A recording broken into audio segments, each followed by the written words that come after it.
Hello, ನಮಸ್ತೆ, good evening. ಹೇಗಿದ್ದೀರಿ ಎಲ್ರು? ಹೋಪ್ ಯುಗಾದಿ ಹಬ್ಬ, ರಂಜಾನ್ ಹಬ್ಬ ಎಲ್ರು ಫುಲ್ ಖುಷಿಯಾಗಿ ಎಂಜಾಯ್ ಮಾಡಿ ಅನ್ಕೊಂಡಿನಿ. ಸೊ ಅದೇ ಜೋಶ್ ಒಳಗಡೆ ಎಕ್ಸಾಮ್ ಪ್ರಿಪ್ರೇಷನ್ ಸ್ಟಾರ್ಟ್ ಮಾಡಾಕತ್ತೀರಿ ಅಂತ ಅನ್ಕೊಂಡಿನಿ. ಅಂಡ್ ಬರ್ರಿ, ಊರಿಂದ ಜಲ್ದಿ ಹೊರಗ್ ಬಿಡ್ರಿ, ಮನಿನ್ ಜಲ್ದಿ ಲೈಬ್ರರಿ ಶಿಫ್ಟ್ ಆಗ್ರಿ.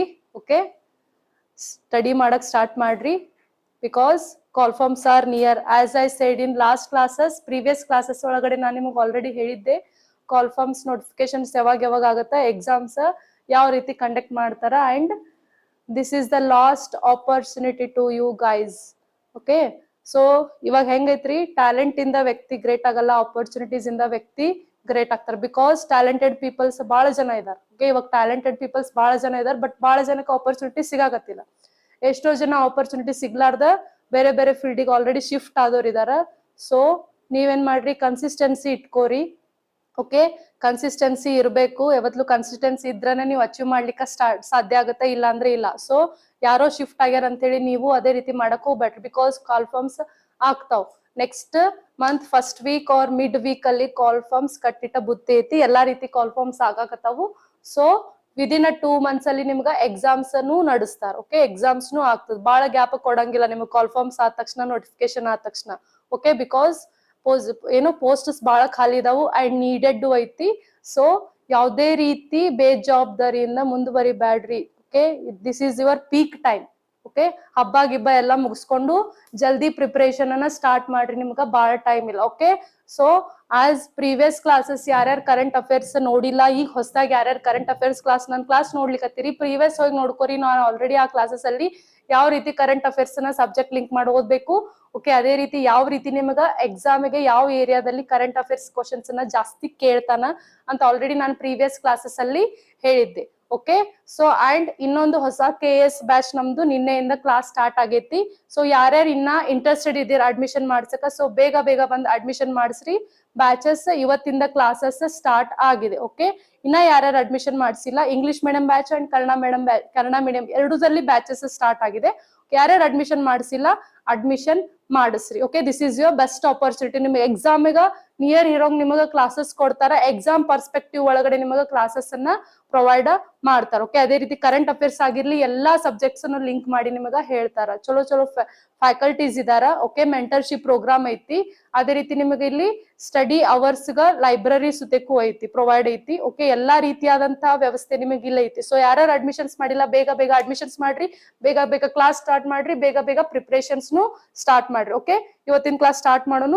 ಸೊ ಕರೆಂಟ್ ಅಫೇರ್ಸ್, ಇವತ್ತಿನ ಕರೆಂಟ್ ಅಫೇರ್ಸ್ ಏನೈತಿ ನೋಡೋಣ. Who has recently been appointed as the first Kashmiri woman superintendent of Srinagar Central Jail? ನೋಡ್ರಿ, ನಾನು ನಿಮಗೆ ಆಲ್ರೆಡಿ ಎಕ್ಸಾಮಿಗ ಏನ್ ಇಂಪಾರ್ಟೆಂಟ್ ಅಂತ ಹೇಳಿದೆ, ಅದರ್ ರಿಲೇಟೆಡ್ ಕ್ವಶನ್ಸ್ ಬರಾಕತ್ತಾವ್ ಕರೆಂಟ್ ಅಫೇರ್ಸ್ ಒಳಗಡೆ. ಫಸ್ಟ್ ವುಮೆನ್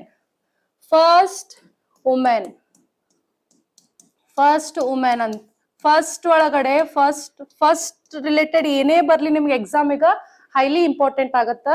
ಅದ್ರ ಒಳಗಡೆ ಫಸ್ಟ್ ವುಮೆನ್ ಅಂತ ಏನಾದ್ರು ಬಂತಪ್ಪ ಅಂದ್ರೆ ಫಿಕ್ಸ್ ಇದು ನಿಮಗೆ ಎಕ್ಸಾಮಿಗ ಕ್ವಶನ್ ಆಗತ್ತ. ಬಿಕಾಸ್ ನೋಡ್ರಿ, superintendent first Kashmiri women superintendent of Srinagar central jail ಯಾರು ಆಯ್ಕೆ ಆಗ್ಯಾರ ಅಂತಂದ್ರ, ಯಾರು ಆಯ್ಕೆ ಆಗ್ಯಾರಿ?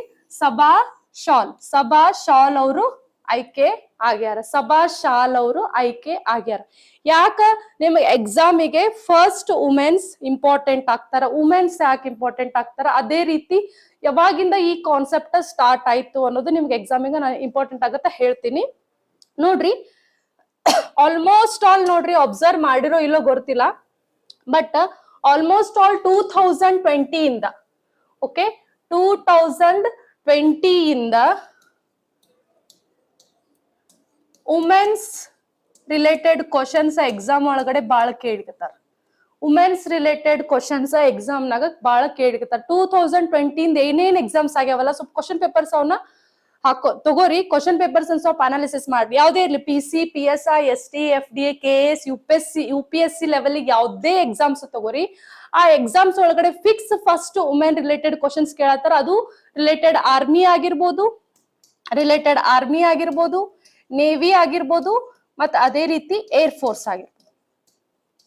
ಓಕೆ, ಈ ಮೂರು ಫೀಲ್ಡ್ಸ್ ಒಳಗಡೆ ಫಸ್ಟ್ ವುಮೆನ್ಸ್ ಅನ್ನೋ ರಿಲೇಟೆಡ್ ಫಸ್ಟ್ ವುಮೆನ್ಸ್ ಆಗೋರು ಬಹಳ ಜನ ಇದ್ದಾರ. ಅದೇ ರೀತಿ ಫಸ್ಟ್ ವುಮೆನ್ಸ್ ರಿಲೇಟೆಡ್ ನಿಮ್ಗೆ ಎಕ್ಸಾಮ್ಸಿಗೂ ಬಹಳ ಜನ ಕ್ವಶನ್ಸ್ ಕೇಳತ್ತಾರ. ಯಾಕೆ ಆಯ್ಕೆ ಆಗ್ಲಿಕತ್ತಾರ? ಇಷ್ಟು ವರ್ಷ ಇರ್ಲಾರ್ದು ಇವಾಗೆ ಫಸ್ಟ್ ವುಮೆನ್ ನೇವಿ ಒಳಗಡೆ ಫಸ್ಟ್ ವುಮೆನ್, ಇಂಡಿಯನ್ ಫೋರ್ಸ್ ಒಳಗಡೆ, ಇಂಡಿಯನ್ ಏರ್ ಫೋರ್ಸ್ ಒಳಗಡೆ ಫಸ್ಟ್ ವುಮೆನ್, ಅದೇ ರೀತಿ ಆರ್ಮಿ ಒಳಗಡೆ, ಅದೇ ರೀತಿ ಸಬ್ ಮರೈನ್ಸ್ ಇರ್ಬೋದು, ನೇವಿ ಒಳಗಡೆ ಸಬ್ ಮರೈನ್ಸ್, ಅಂಡರ್ಗ್ರೌಂಡ್ ವಾಟರ್ ಒಳಗಡೆ ಇರ್ಬೋದು, ರಫೇಲ್ ಪೈಲಟ್ ಜೆಟ್ಸ್ ಒಳಗಡೆ ಇರ್ಬೋದು. ಓಕೆ, ರಫೇಲ್ ಪೈಲಟ್ ಜೆಟ್ಸ್ ಒಳಗಡೆ ಎಲ್ಲರೂ ಫಸ್ಟ್ ವುಮೆನ್ ಹೆಸರು ಕೇಳ್ತೀವಿ. ಯಾಕ? 2020 ಇಂದ ಆಲ್ಮೋಸ್ಟ್. ವೈ?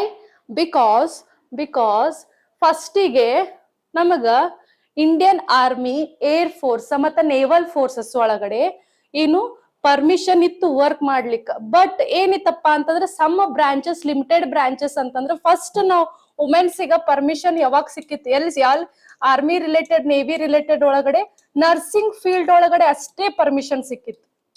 ನರ್ಸಿಂಗ್ ಫೀಲ್ಡ್ ಒಳಗಡೆ ಅಷ್ಟೇ ಪರ್ಮಿಷನ್ ಸಿಕ್ಕಿತ್ತು. 1888 ಒಳಗಡೆ ವುಮೆನ್ಸ್ ನರ್ಸಿಂಗ್ ಫೀಲ್ಡ್ ಒಳಗಡೆ, nursing field related to army, related to navy, related to air force. Okay, ಅವಾಗ ಅಷ್ಟೇ ಪರ್ಮಿಷನ್ ಸಿಕ್ಕಿತ್ತು. ಆಮೇಲೆ ಏನಾಯ್ತು? ನರ್ಸಿಂಗ್ ಫೀಲ್ಡ್ ಆದ್ಮೇಲೆ non medical fields. Okay, non medical fields ಅಂತಂದ್ರೆ like office work fields, intelligence bureau ಒಳಗಡೆ office work fields. Okay, controlling ಒಳಗಡೆ, okay, navy controlling, army controlling ಒಳಗಡೆ ಆಫೀಸ್, ಸಮ್ ಲಿಮಿಟೆಡ್ ಪೊಸಿಷನ್ಸ್ ಒಳಗಡೆ ಅಷ್ಟೇ ಅವ್ರಿಗೆ ಏನಾಗ್ತಿತ್ತು? ವರ್ಕ್ ಸಿಕ್ತಿತ್ತು. ಓಕೆ, ಆಮೇಲೆ ಏನ್ ಮಾಡಿದ್ರು? SSC ಅಂತ ಹೇಳಿ ಶಾರ್ಟ್ ಸರ್ವಿಸ್ ಕಮಿಷನ್ ಅಂತ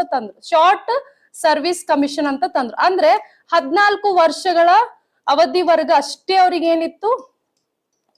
ವರ್ಕ್ ಮಾಡ್ಲಿಕ್ಕೆ, ನೇವಿ ಆಗಿರ್ಬೋದು, ಇಂಡಿಯನ್ ಆರ್ಮಿ ಆಗಿರ್ಬೋದು, ಏರ್ ಫೋರ್ಸ್ ಆಗಿರ್ಬೋದು, ಇದ್ರೊಳಗೆ ವರ್ಕ್ ಮಾಡ್ಲಿಕ್ಕೆ ಅದು ಲಿಮಿಟೆಡ್ ಪೊಸಿಷನ್ಸ್ ಒಳಗಡೆ ಅಷ್ಟೇ ಅವ್ರಿಗೆ ಅವಕಾಶ. 14 ವರ್ಷ ಆದ ತಕ್ಷಣ ಅವ್ರು ಏನಾಗಬೇಕು? ಅಲ್ಲಿಂದ ರಿಟೈರ್ಡ್ ಆಗ್ಬೇಕು ಅನ್ನೋ ರೂಲ್ ಇತ್ತು. ಆದ್ರ 2020 ಒಳಗಡೆ ಒಂದು ಕೇಸ್ ಆಯ್ತು. 2020 ಒಂದು Babita versus union of India ಅಂತ ಹೇಳ್ತೇವೆ. ಓಕೆ, ಏನ್ ಕೇಸ್ ಆಯ್ತಪ್ಪ ಅಂದ್ರೆ, ಇವ್ರು ಬಬಿತಾ ಅನ್ನೋರು ಯಾಕ ನಮಗ ರಿಸ್ಟ್ರಿಕ್ಷನ್ಸ್ ಮಾಡಕತ್ತೀರಿ? ನಾವ್ ಎಲ್ಲಾ ಫೀಲ್ಡ್ಸ್ ಒಳಗೂ ವರ್ಕ್ ಮಾಡ್ಲಿಕ್ಕೆ ಕೇಬಲ್ ಅದೇವಿ, ಮತ್ತೆ ನಮಗ 14 ಇಯರ್ಸ್ ಟೆನ್ಯೂರ್ ಅಷ್ಟೇ ಯಾಕ? ವಿತ್ ರಿಟೈರ್ಮೆಂಟ್ ಏಜ್ ಒಳಗಡೆ ನಾವ್ ಅಲ್ಲಿ ವರ್ಕ್ ಮಾಡ್ಬೋದಲ್ಲ, ಯಾಕೆ ನಮಗ ರಿಸ್ಟ್ರಿಕ್ಷನ್ಸ್ ಹಾಕಾಕತ್ತೀರಿ? ಯಾಕೆ ನಮ್ದು ಇಲ್ಲಿ ಏನಾಗ್ಲಿಕ್ಕತ್ತದ? ಆರ್ಟಿಕಲ್ ನಮ್ದು ಇಲ್ಲಿ 14 ವೈಲೇಟ್ ಆಗ್ಲಿಕ್ಕತ್ತದ. ಅಂದ್ರೆ ಏನು? ರೈಟ್ ಟು ಇಕ್ವಾಲಿಟಿ, ಸಮಾನತೆಯ ಹಕ್ಕು. ರೈಟ್ ಟು ಇಕ್ವಾಲಿಟಿ ಅಂತ ಹೇಳ್ತೇವೆ ನಾವು. Right to equality. ಹೌದ್ರಿ, ಆಗಾಕತ್ತೈತ್ರಿ. why we should compromise? Okay, why we should compromise in these areas? ಯಾಕೆ ನಮಗ ಒಂದೊಂದ್ ಫೀಲ್ಡ್ಸ್ ಒಳಗ ಅಷ್ಟೇ ನಮಗ ವರ್ಕ್ ಮಾಡ್ಲಿಕ್ಕೆ ಅವಕಾಶ ಕೊಡ್ಲಿಕ್ಕತ್ತೀರಿ? ವಿ ಹ್ಯಾವ್ ಆಲ್ಸೋ, ನಮಗೂ ಪೆಟ್ರಿಯಾಟಿಸಮ್ ಐತಿ, ನಮಗೂ ದೇಶಭಕ್ತಿ ಐತಿ, ನಮಗೂ ಬೇರೆ ಬೇರೆ ವುಮೆನ್ಸ್ ಅಂದ್ರ ಮೇಲ್ಸ್ ಎಲ್ಲೆಲ್ಲಿ ವರ್ಕ್ ಮಾಡ್ತಾರಲ್ಲ ಎಲ್ಲಾ ಕಡೆನೂ ಫಿಮೇಲ್ಸ್ ವರ್ಕ್ ಮಾಡ್ಬೇಕನ್ನೋ ಆಸೆ ಐತಿ. ಯಾಕೆ ನೀವು ನಮಗ್ ತಡೆಗಟ್ಲಿಕತ್ತೀರಿ? ಒಂದ್ ವೇಳೆ ನಮಗ್ ಪರ್ಮಿಷನ್ ಕೊಟ್ರು ಅಲ್ಲಿ ಕಂಡೀಷನ್ ಇಡ್ಲಿಕತ್ತೀರಿ 14 ವರ್ಷದೊಳಗ ಅಷ್ಟೇ ಅಂತೇಳಿ. ವೈ? ಬಿಕಾಸ್ ನಮಗ ಆಮೇಲೆ because we are females, because we have a reproductive system, okay, because we have a menstrual phase, okay, idrunu but we are strong still. Who are you to judge us ಅನ್ನೋ ಒಂದು concept ಬಂತು. ಈ Babita versus union of India ಅನ್ನೋ case ಒಳಗಡೆ ಇಲ್ಲಿ ಏನಾಯ್ತ್ರಿ? Right to equality violate ಆಗ್ಲಿಕ್ಕತ್ತು. Right to equality violate based discrimination. ನಮ್ದು ಏನ್ ಹೇಳ್ತಿ? ಕಾನ್ಸ್ಟಿಟ್ಯೂಷನ್, ಸಂವಿಧಾನ ಯಾವುದೇ ರೀತಿ ಡಿಸ್ಕ್ರಿಮಿನೇಷನ್ ಮಾಡಬಾರ್ದು. ಓಕೆ, ಸೆಕ್ಸ್ ಬೇಸ್ಡ್ ಡಿಸ್ಕ್ರಿಮಿನೇಷನ್ ಆಗ್ಬಾರ್ದು ಅಂತ ಹೇಳಿತ್ತು ಆರ್ಟಿಕಲ್ 14. ಬಟ್ ಇಲ್ಲಿ ಏನಾಗ್ಲಿಕ್ಕತ್ತದ? ಸೆಕ್ಸ್ ಬೇಸ್ಡ್ ಡಿಸ್ಕ್ರಿಮಿನೇಷನ್ ಆಗ್ಲಿಕ್ಕತ್ತದ. ಫಿಮೇಲ್ಸ್ ಅನ್ನ 14 ಇಯರ್ಸ್ ಒಳಗ ಅಷ್ಟೇ ನೀವು ಅಧಿಕಾರಾವಧಿ ಒಳಗೆ ಇರ್ಬೇಕು. ಆಮೇಲೆ ನೀವು ರಿಟೈರ್ಮೆಂಟ್ ಆಗ್ಬೇಕು. ಆಮೇಲೆ ನಿಮಗೆ ಈ ಫೀಲ್ಡ್ಸ್ ಒಳಗಡೆ ಜಾಬ್ಸ್ ಇರಂಗಿಲ್ಲ. ಓಕೆ, ಬೇರೆ ಕಡೆ ಜಾಬ್ಸ್ ನೀವು ನೋಡ್ಕೋಬೇಕು. Why? Who are they to decide about our professional life ಅನ್ನೋ ಒಂದು ಕ್ವಶನ್ ಮಾರ್ಕ್ ಬಿತ್ತು. ಅವಾಗ ಸುಪ್ರೀಂ ಕೋರ್ಟ್ ದವ್ರ ಜಡ್ಜಸ್ ಏನ್ ಹೇಳಿದ್ರಪ್ಪ ಅಂದ್ರ, ಆರ್ಟಿಕಲ್ 14 ಅವ್ರಿಗೆ ವೈಲೇಟ್ ಆಗ್ಲಿಕ್ಕತ್ತದ. ಯಾವುದೇ ಗೌರ್ಮೆಂಟ್ ಆಗ್ಲಿ, ಯಾವುದೇ ವ್ಯಕ್ತಿ ಆಗ್ಲಿ, ಯಾವುದೇ ಪಬ್ಲಿಕ್ ಆಗ್ಲಿ, ನಿಮಗೆ ಯಾವುದೇ ರೀತಿ ಅಧಿಕಾರ ಇಲ್ಲ. ಒಂದು ಮಹಿಳೆ, ಓಕೆ, ಒಂದು ಹೆಣ್ಮಗಳು ಇಲ್ಲೇ ಕೆಲಸ ಮಾಡ್ಬೇಕು, ಇಷ್ಟೇ ಅವಧಿವರೆಗೂ ಕೆಲಸ ಮಾಡ್ಬೇಕು, ಅವ್ರಿಗೆ ಆ ಕೆಲಸ ಸೂಟ್ ಆಗಲ್ಲ, ಇವ್ರಿಗೆ ಈ ಕೆಲಸ ಅಷ್ಟೇ ಸೂಟ್ ಆಗತ್ತ ಅಂತ ಹೇಳೋ ಅಧಿಕಾರ ಇಲ್ಲಿ ಯಾರಿಗೂ ಇಲ್ಲ.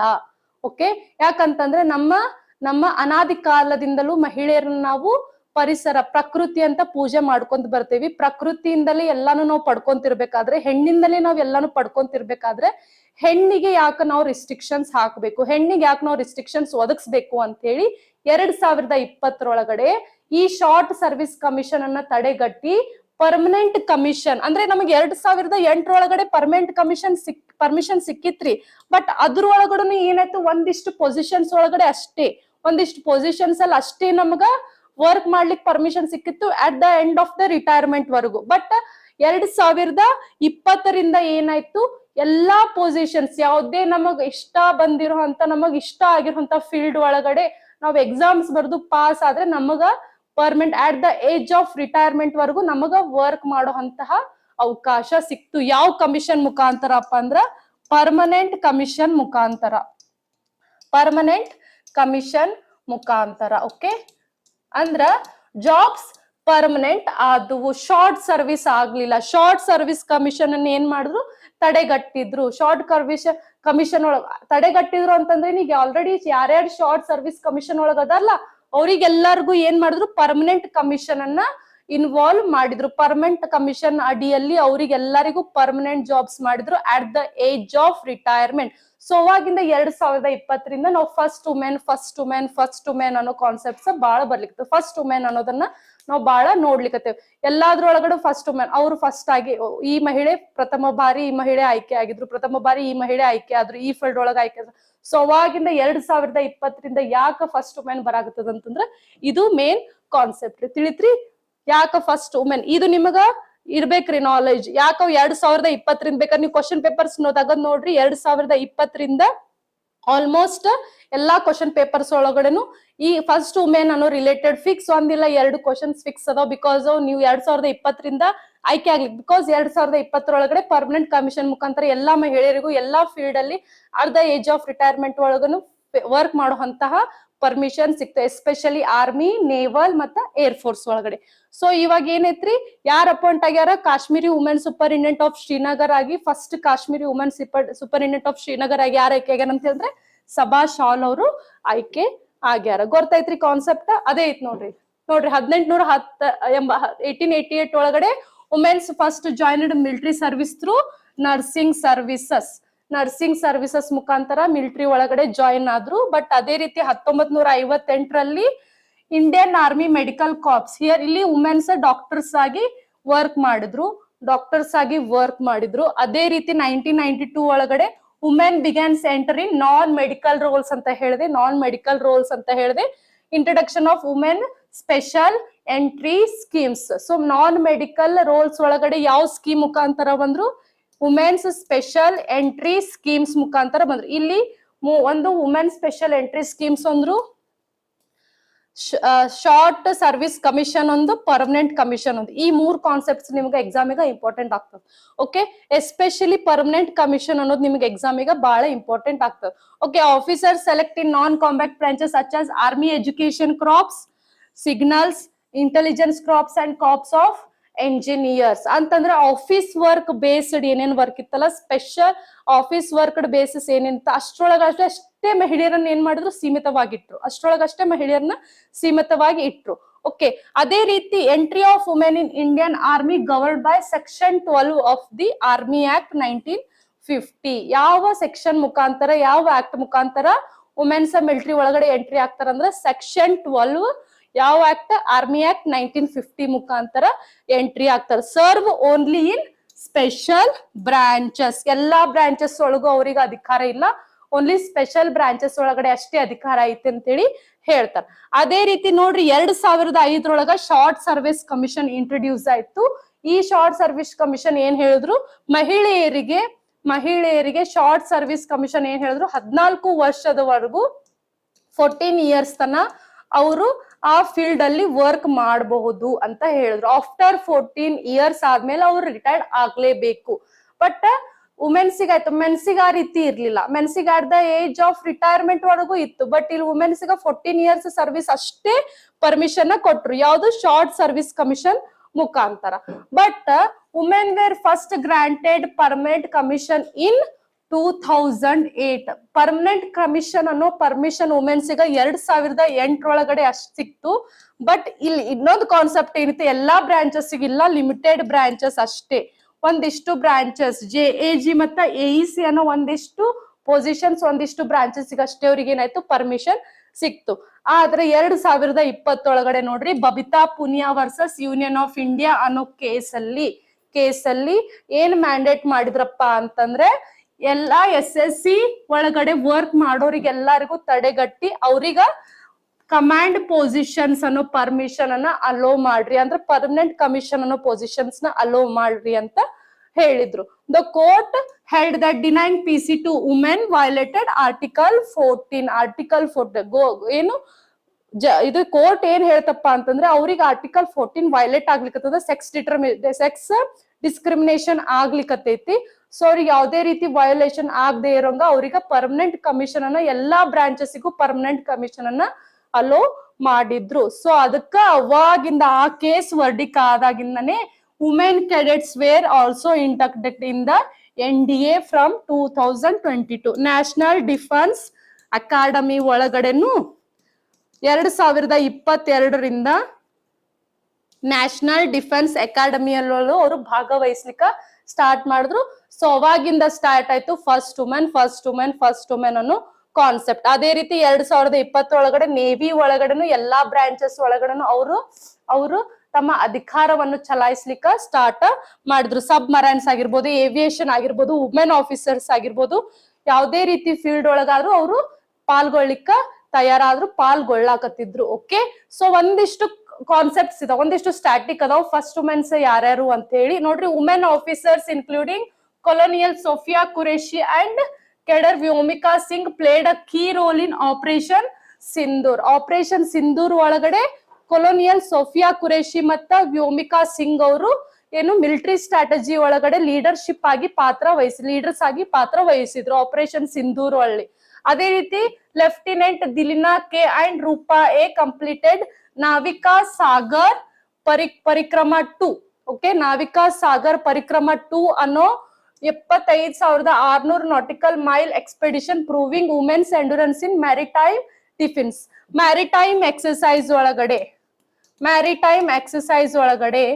ಓಕೆ, ಮ್ಯಾರಿಟೈಮ್ ಡಿಫೆನ್ಸ್ ಅಂದ್ರೆ ಕಡಲದಲ್ಲಿ ನಡೆಯುವಂತ ಯುದ್ಧದಲ್ಲಿ ಯಾರು ಭಾಗವಹಿಸಿದ್ರು? ಪರಿಕ್ರಮ 2, ನಾವಿಕಾ ಸಾಗರ್ ಪರಿಕ್ರಮ 2 ಅನ್ನೋ ಒಂದು ಪ್ರಾಜೆಕ್ಟ್ ಅಡಿಯಲ್ಲಿ ಯುದ್ಧದಲ್ಲಿ ಯಾರು ಭಾಗವಹಿಸಿದ್ರು? ದಿಲಿನಾ ಕೆ ಮತ್ತೆ ರೂಪಾ ಅವರು ಭಾಗವಹಿಸಿದ್ರು. ಅದೇ ರೀತಿ Abhilasha Barak become the first women combat aviator in the army aviation ಒಳಗಡೆ ಫಸ್ಟ್ ವುಮೆನ್ ಕಂಬ್ಯಾಟ್ ಏವಿಯೇಟರ್ ಆಗಿ ಯಾರು ಆಯ್ಕೆ ಆದ್ರಪ್ಪ ಅಂತಂದ್ರೆ ಅಭಿಲಾಷಾ ಬರಾಕ್ ಅವರು. 2022 ಒಳಗಡೆ ನಾವ್ ಏನ್ ಹೇಳಿದ್ವಿ, ನ್ಯಾಷನಲ್ ಡಿಫೆನ್ಸ್ ಅಕಾಡೆಮಿ ಮತ್ತೆ ನೇವಲ್ಸ್ ಎಲ್ಲಾ ಫೀಲ್ಡ್ಸ್ ಒಳಗಡೆ ವುಮೆನ್ಸ್ ಎಂಟ್ರಿ ಆಗಕ್ಕೆ ಸ್ಟಾರ್ಟ್ ಮಾಡಿದ್ರು ಅಂತ ಹೇಳಿದ್ವಿ. ಅದೇ ರೀತಿ Shiva Chauhan fire and fury sappers was the first women officer operationally developed at Siachen ಒಳಗಡೆ ಒಂದು ಆಪರೇಷನ್ ನಡೀತು. ಅದ್ರೊಳಗಡೆ ಫಸ್ಟ್ ವುಮೆನ್ ಆಫೀಸರ್ ಆಗಿ ಯಾರು ಆಪರೇಟ್ ಮಾಡಿದ್ರಪ್ಪ ಅಂತಂದ್ರೆ ಶಿವಾ ಚೌಹಾಣ್ ಅವರು ಆಪರೇಟ್ ಮಾಡಿದ್ರು. ಅದೇ ರೀತಿ ಒಂದಿಷ್ಟು ಸ್ಟ್ಯಾಟಿಕ್ ಕಾನ್ಸೆಪ್ಟ್ಸ್ ಅದಾವು, ನೋಡ್ಕೋರಿ. ಆಮೇಲೆ ಇನ್ನೊಂದಿಷ್ಟು ಸ್ಟ್ಯಾಟಿಕ್ ಕಾನ್ಸೆಪ್ಟ್ಸ್ ಹುಡ್ಕೋರಿ. Okay, squad leader Shivangi Singh exam ಈಗ ಕೇಳಿದ್ರು. ಎಕ್ಸಾಮ್ ಈಗ PSI 545 ಎಕ್ಸಾಮ್ ಕ್ವಶನ್ ಆಗಿತ್ತು. Shivangi Singh become the first women pilot to fly the Rafale fighter jet. Okay, Rafale fighter jet ನ ಫ್ಲೈ ಮಾಡಿದಂತ ಫಸ್ಟ್ ವುಮೆನ್ ಯಾರಪ್ಪ ಅಂದ್ರ ಶಿವಾಂಗಿ ಸೆನ್. ಅದೇ ರೀತಿ ದೀಪಕ್ ಮಿಶ್ರಾ ಅವರಿಗ Vayusena medal for gallantry award ಸಿಕ್ತು. ಯಾರಿಗ? ದೀಪಿಕಾ ಮಿಶ್ರಾ ಅವಳಿಗೆ. First women, first wing commander, become the first female officer to receive the Vayusena medal for gallantry. So concept ಗೊತ್ತೈತ್ರಿ. ಯಾಕ 2020ರಿಂದ ಫಸ್ಟ್ ವುಮೆನ್ ಅಪಾಯಿಂಟ್ಮೆಂಟ್ ಯಾಕೆ ಜಾಸ್ತಿ ಆಗಾಕತ್ತಾವು? Okay, in the field of army, naval, defence, okay, ಎಲ್ಲಾ ಫೀಲ್ಡ್ ಒಳಗೆ ಯಾಕೆ ಆಗತ್ತಾರ? Because of Babita Punia versus union of India case. Okay, this is about first women concept. So exam ಒಳಗಡೆ ಫಸ್ಟ್ ವುಮೆನ್, ನ್ಯೂಸ್ ಒಳಗಡೆ first women ಏನೇ ಇರಲೆಕ್ಕ please ನೀಟಾಗಿ cover ಮಾಡ್ಕೋರಿ. ಒಂದ್ ಸ್ಟ್ಯಾಟಿಕ್ ನೋಟ್ಸ್ ಸಪರೇಟ್ ಮಾಡ್ರಿ. First women, okay, first men, first appointments ಯಾವುದೇ ಇರ್ಲಿ ನಿಮ್ಗೆ ಎಕ್ಸಾಮ್ ಈಗ ಹೈಲಿ ಇಂಪಾರ್ಟೆಂಟ್ ಆಗುತ್ತೆ. Okay, next current affairs move ಆಗೋಣ್ರಿ. Which country has recently become the first country in the United Kingdom to legalize water cremation. ನೋಡ್ರಿ, water cremation legally water cremation ಮಾಡೋಂತಹ permission ತಗೊಂಡಂತ first country ಯಾವ್ದು United Kingdom ಅಲ್ಲಿ ಅಂದ್ರ Scotland. ಯಾವ್ದ್ರಿ? Scotland. ಏನು water cremation ಅಂತಂದ್ರೆ ಏನ್ರಿ? ಒಬ್ಬ ವ್ಯಕ್ತಿ ಸತ್ತ ನಂತರ ಅವನ ವಿಧವಾಗಿ ಕಾರ್ಯವನ್ನು ಸುಡೋದ್ರ ಮುಖಾಂತರ ನಾವೇನ್ ಮಾಡ್ತೇವೆ, ಕಾರ್ಯವನ್ನು ಪೂರ್ಣಗೊಳಿಸ್ತೇವೆ. ಅದಕ್ಕೆ ನಾವೇನಂತೀವಿ? ಕ್ರಿಮೇಷನ್ ಅಂತೀವಿ. ಆ ವ್ಯಕ್ತಿನ ಸುಡೋದ್ರ ಮುಖಾಂತರ ಕಾರ್ಯವನ್ನ ಪೂರ್ಣಗೊಳಿಸ್ತೇವೆ, ಅದಕ್ಕೆ ನಾವು ಕ್ರಿಮೇಷನ್ ಅಂತೀವಿ. ಅದಕ್ಕೆ ಇಂಗ್ಲಿಷ್ ನಾವು ಕ್ರಿಮೇಷನ್ ಅಂತೀವಿ. ಇಲ್ಲಿ ವಾಟರ್ ಕ್ರಿಮೇಷನ್ ಅಂತಂದ ಬಂತು. ವಾಟರ್ ಕ್ರಿಮೇಷನ್ ಅಂತಂದ್ರ ಇಲ್ಲಿ ನಾವು ಆ ಬಾಡಿನ ವಾಟರ್ ಮತ್ತು ಆಲ್ಕಲೈನ್ ಸಬ್ಸ್ಟೆನ್ಸಸ್ ಯೂಸ್ ಮಾಡ್ಕೊಂಡು ಅದ್ ಬಾಡಿನ ಸುಡ್ತೇವಿ. ಏನಾಗ್ತದ? ಸಾಫ್ಟ್ ಫಸ್ಟ್ ಏನಾಗುತ್ತ, ಎಲ್ಲಾ ಸ್ಕಿನ್ ಮೇಲ್ಗಡೆ ಇರೋ ಸ್ಕಿನ್ ಎಲ್ಲ ಸಾಫ್ಟ್ ಆಗಿ ಸ್ಮೂತ್ ಆಗಿ ಪೌಡರ್ ಆಗಿ ಆಗ್ತೈತಿ. ಆಮೇಲೆ ಏನು ಫಾಸಿಲ್ ಬೋನ್ಸ್ ನ ಉಳ್ಕೊಂತ. ಅದೇ ರೀತಿ ನೆಕ್ಸ್ಟ್ ಬೋನ್ಸ್ ಏನಾಗತ್ತ? ಪೌಡರ್ ಆಗಿ ಕನ್ವರ್ಟ್ ಆಗುತ್ತ. ಇವನ್ ಯಾರು ಮಾಡ್ತಾರಪ್ಪ ಅಂದ್ರೆ ವಾಟರ್ ಮತ್ತು ಆಲ್ಕಲಿನ ಯೂಸ್ ಮಾಡ್ಕೊಂಡು ನಾವೇನ್ ಮಾಡ್ತೇವಿ? ಈ ಕ್ರಿಮೇಷನ್ ಅನ್ನ ಮಾಡ್ತೇವೆ. ಯಾಕೆ ವಾಟರ್ ಕ್ರಿಮೇಷನ್ ಅನ್ನೋದು ಇಂಪಾರ್ಟೆಂಟ್? ಬಿಕಾಸ್ ಇಲ್ಲಿ ನಮಗ ಯಾವುದೇ ರೀತಿಯಾದಂತಹ ಕಟ್ಟಿಗೆ ಆಗ್ಲಿ, ಓಕೆ, ಬೇರೆ ರೀತಿಯಾದಂತಹ ಪದಾರ್ಥಗಳು ಇಲ್ಲಿ ಯೂಸ್ ಆಗಂಗಿಲ್ಲ. ಆಮೇಲೆ ಇದರಿಂದ ಕಾರ್ಬನ್ ಡೈಆಕ್ಸೈಡ್ ಜಾಸ್ತಿ ಉತ್ಪತ್ತಿ ಆಗಂಗಿಲ್ಲ. ಕಾರ್ಬನ್ ಡೈಆಕ್ಸೈಡ್ ಉತ್ಪತ್ತಿನೇ ಆಗಲ್ಲ, ಎಮಿಷನ್ ಕಡಿಮೆ ಮಾಡ್ತದೆ. ಅದೇ ರೀತಿ ನಾರ್ಮಲ್ ಕ್ರಿಮೇಷನ್ ಮಾಡೋದ್ರಿಂದ ಕಟ್ಟಿಗೆಗಳಂದ್ರ ಕಾಡ್ ಫಾರೆಸ್ಟ್ ನಾಶ ಜಾಸ್ತಿ ಆಗುತ್ತೆ. ಅದೇ ರೀತಿ ಕಾರ್ಬನ್ ಡೈಆಕ್ಸೈಡ್ ಎಮಿಷನ್ ಜಾಸ್ತಿ ಆಗುತ್ತೆ. ಸೊ ಇವನ್ನೆಲ್ಲಾ ತಡ್ಕೊಳಕ್ ಎಕೋ ಫ್ರೆಂಡ್ಲಿ ಅಂತ ಹೇಳ್ತೇವೆ. ಸೊ ವಾಟರ್ ಕ್ರಿಮೇಷನ್ ಮಾಡೋದು ಉಪಯುಕ್ತ. ಈಗಿನ ನಮ್ಮ ಕ್ಲೈಮೇಟಿಕ್ ಕಂಡೀಷನ್ಸ್ ನೋಡಿದ್ರೆ ವಾಟರ್ ಕ್ರಿಮೇಷನ್, ಈ ರೀತಿಯಾದಂತ ಕ್ರಿಮೇಷನ್ ಮಾಡೋದು ತುಂಬಾ ಉಪಯುಕ್ತ ಅಂತ ನಾವು ಹೇಳ್ತೀವಿ. ಬಿಕಾಸ್ ಕಾರ್ಬನ್ ಡೈಆಕ್ಸೈಡ್ ಎಮಿಷನ್ ಕಮ್ಮಿ ಆಗುತ್ತಾ, ಗ್ಲೋಬಲ್ ವಾರ್ಮಿಂಗ್ ಕಡಿಮೆ ಆಗುತ್ತೆ. ಅದೇ ರೀತಿ ಲ್ಯಾಂಡ್ ಕೊರತೆ ಕಡಿಮೆ ಆಗುತ್ತೆ. ಈಗ ಎಲ್ಲಿ ನೋಡಿದ್ರು ಸಮಾಜ ನಮಗೆ ಏನಾಗುತ್ತೆ, ನಮಗ ಮಾಡ್ಲಿಕ್ಕ ಪ್ಲೇಸ್ ಜಾಗನೇ ಸಿಗಾಕತ್ತಿಲ್ಲ. ನಮ್ ಹೊಲದಲ್ಲಿ ಮಾಡ್ಕೊಂತೇವಿ, ಯಾರ್ದೋ ಹೊಲ ಇದ್ರೆ ಮಾಡ್ಕೊಂತೇವಿ. ಹೊಲ ಇರ್ಲಿಲ್ಲ ಅಂತಂದ್ರೆ ಆ ರೀತಿಯಾದಂತ ಪರಿಸರ, ಆ ರೀತಿಯಂತ ಪ್ಲೇಸಸ್ ಸಿಗಾಕತ್ತಿಲ್ಲ. ಸೊ ಅದ್ರ ಕೊರತೆನೂ ಇಲ್ಲಿ ಏನಾಗ್ತದೆ, ನೀಗ್ತೈತಿ. ಓಕೆ, ಅದೇ ರೀತಿ ಏನಪ್ಪಾ ಅಂತಂದ್ರ ಕಟ್ಟಿಗೆ ನಾಶ ಆಗಂಗಿಲ್ಲ, ಫಾರೆಸ್ಟ್ ಕಡಿಯೋ ಅವಶ್ಯಕತೆ ಬರಂಗಿಲ್ಲ, ಗಿಡಗಳನ್ನ ಕಡಿಯೋ ಅವಶ್ಯಕತೆ ಬರಂಗಿಲ್ಲ. ಓಕೆ, ಕಾರ್ಬನ್ ಡೈಆಕ್ಸೈಡ್ ಎಮಿಷನ್ ಕಡಿಮೆ ಆಗಂಗಿಲ್ಲ. ಇಲ್ಲಿ ಯಾವುದೇ ರೀತಿ ಕಾರ್ಬನ್ ಡೈಆಕ್ಸೈಡ್ ಎಮಿಷನ್ ಆಗಂಗಿಲ್ಲ. ಓಕೆ, ಸೊ ಇದಕ್ಕೋಸ್ಕರ ವಾಟರ್ ಕ್ರಿಮೇಷನ್ ಬಹಳ ಇಂಪಾರ್ಟೆಂಟ್ ಅಂತ ಹೇಳಿ ನಾವು ಹೇಳ್ತೇವೆ. ಯಾರು ಲೀಗಲಿ ಫಸ್ಟ್ ಪರ್ಮಿಷನ್ ತಗೊಂಡ್ರಪ್ಪ ಯುನೈಟೆಡ್ ಕಿಂಗ್ಡಮ್ ಅಲ್ಲಿ ಅಂತಂದ್ರೆ ಸ್ಕಾಟ್ಲ್ಯಾಂಡ್ ದವರು ಪರ್ಮಿಷನ್ ತಗೊಂಡಾರ. ಓಕೆ, ಲೀಗಲಿ ಮಾಡೋದು ಇಲ್ಲಿಗಲಿ ಮಾಡೋದು ಡಿಫ್ರೆನ್ಸ್ ಆಗ್ತದೆ. ಇಲ್ಲಿಗಲ್ ಬಹಳ ಜನ ಮಾಡ್ಲಿಕ್ಕಿದ್ದಾರೆ, ಬಟ್ ಲೀಗಲೈಸ್ ಆಗಿ ಯುನೈಟೆಡ್ಗೆ ಫಸ್ಟ್ ಲೀಗಲೈಸ್ಡ್ ಪರ್ಮಿಷನ್ ತಗೊಂಡಂತ ಕಂಟ್ರಿ ಯಾವ್ದಪ್ಪ ಅಂತಂದ್ರೆ ಸ್ಕಾಟ್ಲ್ಯಾಂಡ್. ಓಕೆ, ನೋಡ್ರಿ, water cremation is a modern eco friendly method body disposal or body decomposition technology ಅಂತ ಹೇಳ್ತೇವೆ ನಾವು. ಬಾಡಿ ಡಿಸ್ಪೋಸ್ ಮಾಡೋದು, ಬಾಡಿ ಡಿಕಂಪೋಸ್ ಮಾಡುವಂತ ಒಂದು technology. Okay, instead of burning the body with fire ಅಗ್ನಿಯಿಂದ ನಾವ್ ಏನ್ ಮಾಡ್ತಿದ್ವಿ? ಬಾಡಿಯನ್ನ ಫೈರ್ ಮಾಡ್ತಿದ್ವಿ, ಸುಡ್ತಿದ್ವಿ. ಟ್ರೆಡಿಷನಲಿ ಆಧ್ಯಾತ್ಮಿಕವಾಗಿ ಅಗ್ನಿಯಿಂದ ಶರೀರವನ್ನು ಸುಡ್ತಿದ್ವಿ. ಸತ್ತ ವ್ಯಕ್ತಿಯನ್ನ ಅಗ್ನಿಯಿಂದ ಶರೀರವನ್ನು ಸುಡ್ತಿದ್ವಿ. ಬಟ್ ಇಲ್ಲಿ ಏನಾಗ್ತದೆ? The body is placed in a pressurised chamber containing water and alkaline chemicals. Pressurised ಒಂದು ಚೇಂಬರ್ ಇರುತ್ತೆ, ಅದ್ರೊಳಗಡೆ ವಾಟರ್ ಮತ್ತು ಆಲ್ಕಲೈನ್ ಅನ್ನೋ ಕೆಮಿಕಲ್ಸ್ ಇರ್ತಾವು. Like potassium hydroxide. ವಾಟರ್ ಮತ್ತು ಆಲ್ಕಲೈನ್ ಕಂಟೈನ್ ಮಾಡಿರುವಂತ ಕೆಮಿಕಲ್ ಯಾವ್ದಪ್ಪ ಅಂದ್ರೆ ಪೊಟ್ಯಾಷಿಯಂ ಹೈಡ್ರಾಕ್ಸೈಡ್. ಇದಕ್ ನಾವ್ ಇನ್ನೊಂದ್ ಹೆಸರು ಏನಂತೇವಿ? ವಾಟರ್ ಕ್ರಿಮೇಷನ್ ಇನ್ನೊಂದ್ ಹೆಸರು ಏನಂತೇವಿ? ಆಲ್ಕಲೈನ್ ಹೈಡ್ರೋಲೈಸಿಸ್ ಅಂತಾನು ಅಂತೇವಿ. ಆಲ್ಕಲೈನ್ ಹೈಡ್ರೋಲಿಸಿಸ್ ಇಲ್ಲಿ ಏನಾಗಿದೆ? ವಾಟರ್ ಮತ್ತು ಆಲ್ಕಲಿ ಬಾಡಿನ ಬ್ರೇಕ್ ಡೌನ್ ಮಾಡ್ಲಿಕ್ಕ ವಾಟರ್ ಮತ್ತು ಆಲ್ಕಲಿನ ನಾವೇನ್ ಮಾಡ್ತೀವಿ? ಯೂಸ್ ಮಾಡ್ತೀವಿ. Okay, through high temperature and pressure. High temperature ಮತ್ತು ಪ್ರೆಷರ್ ಇರೋದ್ರಿಂದ ಸಾಫ್ಟ್ ಟಿಶ್ಯೂಸ್ ಏನಿರ್ತಾವಲ್ಲ ಕರಿಗ್ ಹೋಗ್ತಾವು, ಬೋನ್ಸ್ ಅಷ್ಟೇ ಉಳ್ಕೊಂತಾವು. ಅವನು ಲಾಸ್ಟಿಗೆ ಏನಾಗ್ತೈತಿ? ಪುಡಿಯಾಗಿ ಆಶಸ್ ಆಗಿ ರಿಮೇನ್ ಆಗುತ್ತ, ಬೂದಿಯಾಗಿ ಉಳ್ಕೊಂತೈತಿ ಅಂತ ಹೇಳ್ಯಾರ. ಓಕೆ, ಬೂದಿಯಾಗಿ ಉಳ್ಕೋತೈತಿ ಅಂತ ನಾವು ಹೇಳ್ತೇವೆ. This causes hydrolysis, a chemical reaction that breaks down tissues into ಒಂದು ಲಿಕ್ವಿಡ್ ಸೊಲ್ಯೂಷನ್ ಒಳಗಡೆನು ಸಿಗ್ತೈತಿ ನಮಗ.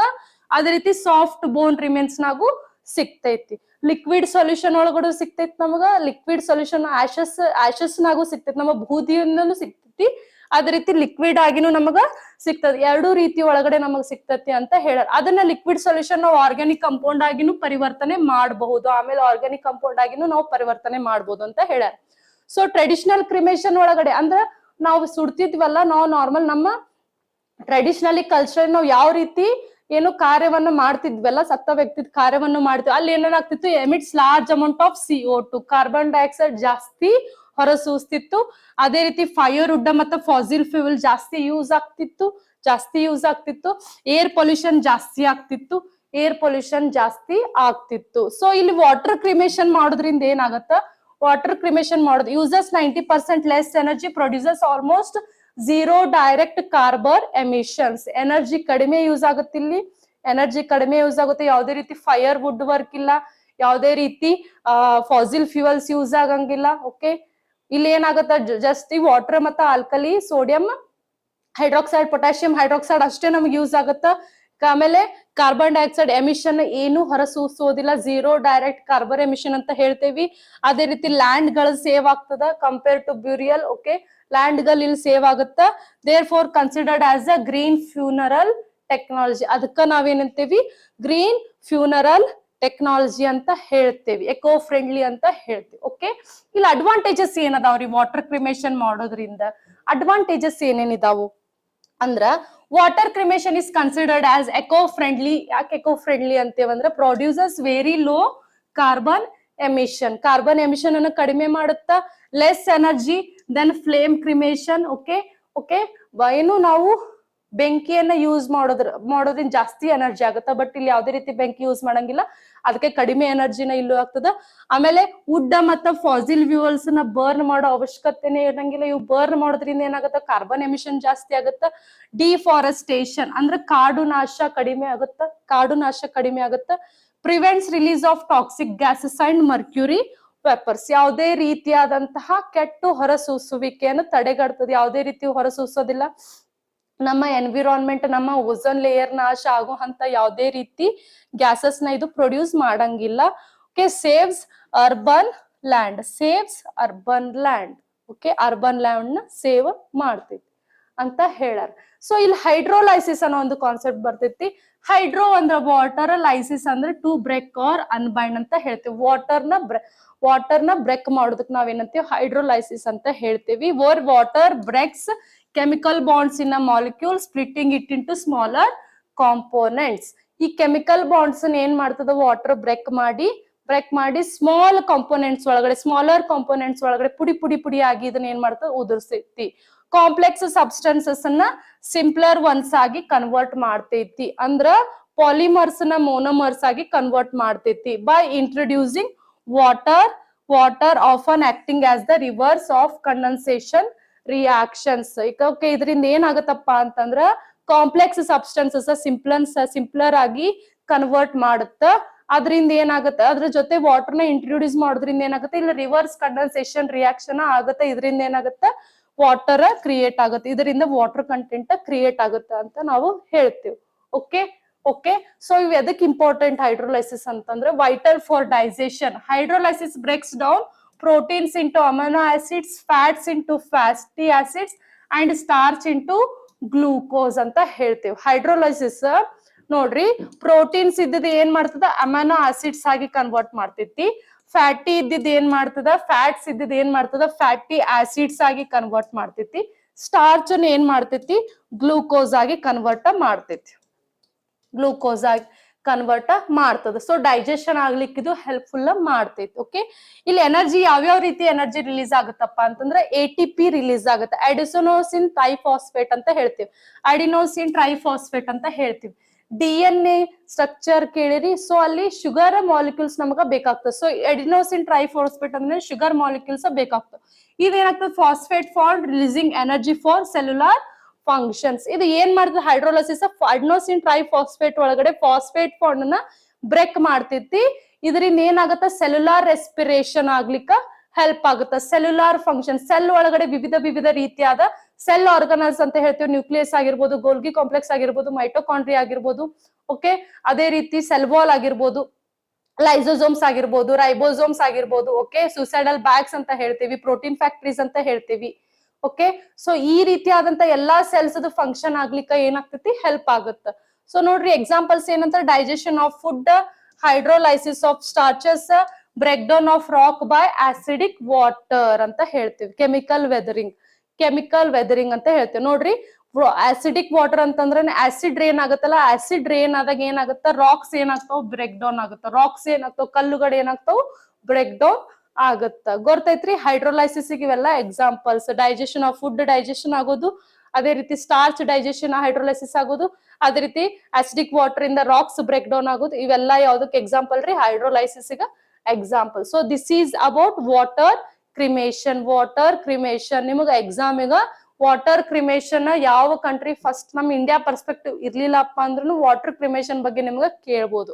ಓಕೆ, ಯಾವ ಕೆಮಿಕಲ್ ಅಲ್ಲಿ ಆಲ್ಕಲಿ ಮತ್ತೆ ವಾಟರ್ ಕೆಮಿಕಲ್ ಯೂಸ್ ಮಾಡ್ತೀವಿ, ಅದ್ರೊಳಗೆ ಯಾವ ಕೆಮಿಕಲ್ ಅಂತ ಹೇಳಿದ್ವಿ ನಾನು? ಸೋಡಿಯಂ ಪೆರಾಕ್ಸೈಡ್ ಅಂತ, ಪೊಟ್ಯಾಷಿಯಂ ಪೆರಾಕ್ಸೈಡ್ ಅಂತ ಹೇಳಿದೆ. ಸೊ ಪೊಟ್ಯಾಷಿಯಂ ಪೆರಾಕ್ಸೈಡ್ ಅನ್ನೋ ಕೆಮಿಕಲ್ ಯೂಸ್ ಆಗುತ್ತೆ. ಆಮೇಲೆ ಹೈಡ್ರೋಲಿಸಿಸ್ ಅಂದ್ರೆ ಏನು, ಹೈಡ್ರೋಲಿಸಿಸ್ ಪ್ರೊಸೆಸ್ ಅಂದ್ರೆ ಏನು, ಇದು ನಿಮಗೆ ಎಕ್ಸಾಮ್ ಇಂಪಾರ್ಟೆಂಟ್ ಆಗುತ್ತೆ. ಓಕೆ, ನೆಕ್ಸ್ಟ್ ಕ್ವಶನ್ ಏನೈತೆ ನೋಡೋಣ್ರಿ. Which state government has recently announced the launch of its state first dark sky park? Dark sky park ಅನ್ನೋದನ್ನ ಯಾವ ಸ್ಟೇಟ್ ಗವರ್ಮೆಂಟ್ ಫಸ್ಟ್ ಅಫಿಷಿಯಲಿ ಆಗಿ ಲಾಂಚ್ ಮಾಡೈತಿ ಅಂತ ಕೇಳಾರಿ. ಯಾವ ಸ್ಟೇಟ್ ರೀ? ತಮಿಳ್ನಾಡು. ಯಾವ ಸ್ಟೇಟ್ ರೀ? ತಮಿಳ್ನಾಡು. ಏನ್ರಿ ಸ್ಕೈ ಪಾರ್ಕ್ ಅಂತಂದ್ರ ನೋಡ್ರಿ, ಇದೊಂದು protected natural area with very low artificial light pollution allowing clear observation of celestial objects. Dark sky park ಅನ್ನೋ ಪ್ರಾಜೆಕ್ಟ್ ಎದ್ರದಪ್ಪ ಅಂದ್ರ ಡಾರ್ಕ್ ಸ್ಕೈ ಪಾರ್ಕ್ ಇದು ಪ್ರಾಜೆಕ್ಟ್ ಏನಪ್ಪಾ ಅಂತಂದ್ರ ಆಸ್ಟ್ರೋಲಾಜಿಸ್ಟಿಗೆ ಯೂಸ್ ಆಗುತ್ತೆ. ಅದೇ ರೀತಿ ಈಗ ಸ್ಪೇಸ್ ನ ವ್ಯೂ ಮಾಡ್ತಿರ್ತಾರ, ಲೈಕ್ ಸ್ಟಾರ್ಸ್ ಅನ್ನ, ಆಬ್ಜೆಕ್ಟ್ಸ್ ಅನ್ನ, ಓಕೆ, ಗ್ಯಾಲಕ್ಸೀಸ್ ಅನ್ನ, ಓಕೆ, ನಾವು ವಾಚ್ ಮಾಡ್ತಿರ್ತಾರ, ಟೂರಿಸಂ ಪ್ಲೇಸಸ್ ಹೋಗಿ ವಾಚ್ ಮಾಡ್ತಿರ್ತಾರಲ್ಲ. ಸೊ ಅವ್ರೀಗ ಡಾರ್ಕ್ ಸ್ಕೈ ಪಾರ್ಕ್ ಅನ್ನೋದನ್ನ ಸ್ಪೆಷಲಿ ಲಾಂಚ್ ಮಾಡಿದ್ರು. ಇಲ್ಲಿ ಏನಾಗುತ್ತಪ್ಪ, ಇಲ್ಲಿ ಯಾವುದೇ ರೀತಿ ಹೆವಿ ಲೈಟ್ ರೇಡಿಯೇಷನ್ಸ್ ಎಮಿಟ್ ಆಗೋದಲ್ಲ, ಇಲ್ಲಿ ಯಾವುದೇ ರೀತಿ ಏರ್ ಪೊಲ್ಯೂಷನ್ ಇರದೇ ಇರೋಂತ ಪ್ಲೇಸ್ ಆಗುತ್ತ. ಫಾರೆಸ್ಟ್ ಏರಿಯಾ ಜಾಸ್ತಿ ಇರತ್ತೆ ಇಲ್ಲಿ. ಸೊ ಇದರಿಂದ ಏನಾಗುತ್ತೆ, ಅಲ್ಲಿ ಲೈಟ್ ಎಮಿಷನ್ ಜಾಸ್ತಿ ಇರಂಗಿಲ್ಲ. ಲೈಟ್ ಎಮಿಷನ್ ಜಾಸ್ತಿ ಇರೋದ್ರಿಂದ ನಮ್ಗೆ ಕ್ಲಿಯರ್ ಆಬ್ಜೆಕ್ಟ್ಸ್ ವ್ಯೂ ಆಗಂಗಿಲ್ಲ. ಸ್ಪೇಸ್ ಒಳಗಡೆ ಇರುವಂತ ಕ್ಲಿಯರ್ ಆಬ್ಜೆಕ್ಟ್ಸ್ ಮೈಕ್ರೋಸ್ಕೋಪ್ ಮುಖಾಂತರ ವ್ಯೂ ಆಗಂಗಿಲ್ಲ. ಓಕೆ, ಅದೇ ರೀತಿ ನಾಕ್ಟರ್ನಲ್ ಅನಿಮಲ್ಸ್ ಗೆ ಯಾವುದೇ ರೀತಿ ಡಿಸ್ಟರ್ಬ್ ಆಗದೆ ಇರೋ ರೀತಿ ಇದು ಡಾರ್ಕ್ ಸ್ಕೈ ಪಾರ್ಕ್ ನ ಲಾಂಚ್ ಮಾಡಿದ್ರು. ನಾಕ್ಟರ್ನಲ್ ಅನಿಮಲ್ಸ್ ಏನಪ್ಪಾ ಅಂತಂದ್ರ, ನಾಕ್ಟರ್ನಲ್ ಅನಿಮಲ್ಸ್ ಏನು, ರಾತ್ರಿ ವೇಳೆ ಎಚ್ಚರಿರುವಂತ ಅನಿಮಲ್ಸ್, ರಾತ್ರಿ ವೇಳೆ ಕಣ್ಣು ಕಾಣುವಂತ ಅನಿಮಲ್ಸ್ ನಾವೇನಂತೀವಿ, ಹಗಲು ಕಾಣಂಗಿಲ್ಲ ಅವ್ರಿಗೆ, ರಾತ್ರಿ ಕಾಣಿಸ್ತಾವು.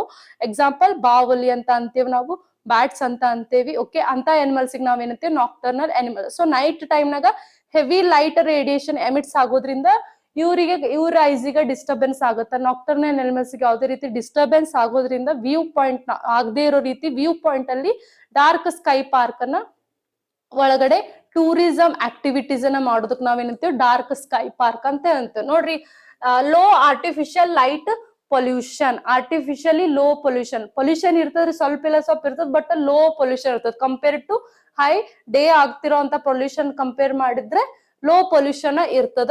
ಅಲೋವಿಂಗ್ ಏನ ಕ್ಲಿಯರ್ ಅಬ್ಸರ್ವೇಷನ್ಸ್ ಅಂತವು stars, planets, moons, milky way galaxy, okay, ಈ ರೀತಿಯಾದಂತಹ ಸ್ಪೇಸ್ ಒಳಗಿರುವಂತ ಆಬ್ಜೆಕ್ಟ್ಸ್ ನ ಕ್ಲಿಯರ್ ಆಗಿ ವ್ಯೂ ಮಾಡ್ಲಿಕ್ಕೆ ಹೆಲ್ಪ್ ಮಾಡ್ತೈತಿ. ಯಾವ project? Dark sky park.